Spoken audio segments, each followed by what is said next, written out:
Ang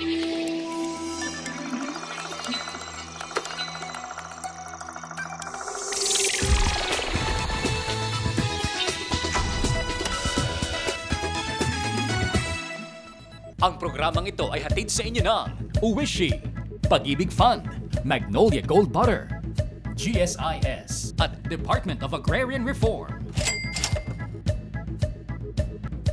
Happy Sunday morning sa lahat po ng ating mga suking kapamilya. Ito na naman po ang inyong negosyo ni Amy Perez at kasama pa rin ang ating kapartner sa pag-asenso na si Gilbert Remulla. Good morning, partner, at good morning po sa lahat ng ating mga viewers worldwide. Tuloy-tuloy pa rin tayo sa pagbibigay ng mga tips at inspiring negokwento tungo sa isang kabuhayang Swak na swak!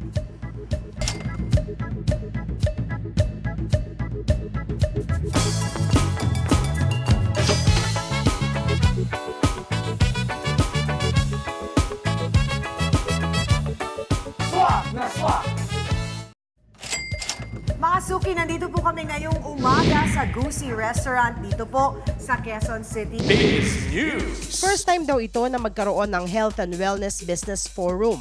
Ang Quezon City Chamber of Commerce ang nag-organize ng event. Gusto kasi nilang maging healthcare and wellness hub ang QC. Ang importansya ng forum na to ang mga businesses na related sa health, ang mga tao na mayroong kaugnayan sa na pangkabuhayan at pang-industriya ng kalusugan, pinagsama-sama.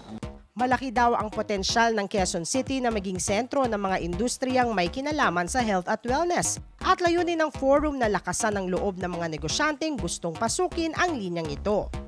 Magiging halaga nito sa mga maliit na industriya. Unang is pack and base small spa. O sa pwedeng small business siya.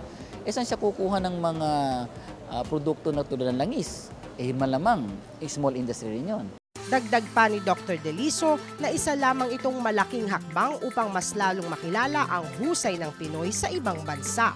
Para tayo magkaroon ng ugnayan at sabi natin na tuloy-tuloy na magandang negosyo na hindi lang sa Pilipinas kundi worldwide, dapat magkaroon ng kalidad. Importante na naintindihan natin yung ginagawa natin tama at nakakabigay ginhawa at kalusugan. Para sa Swak Biz News, Catherine De Castro.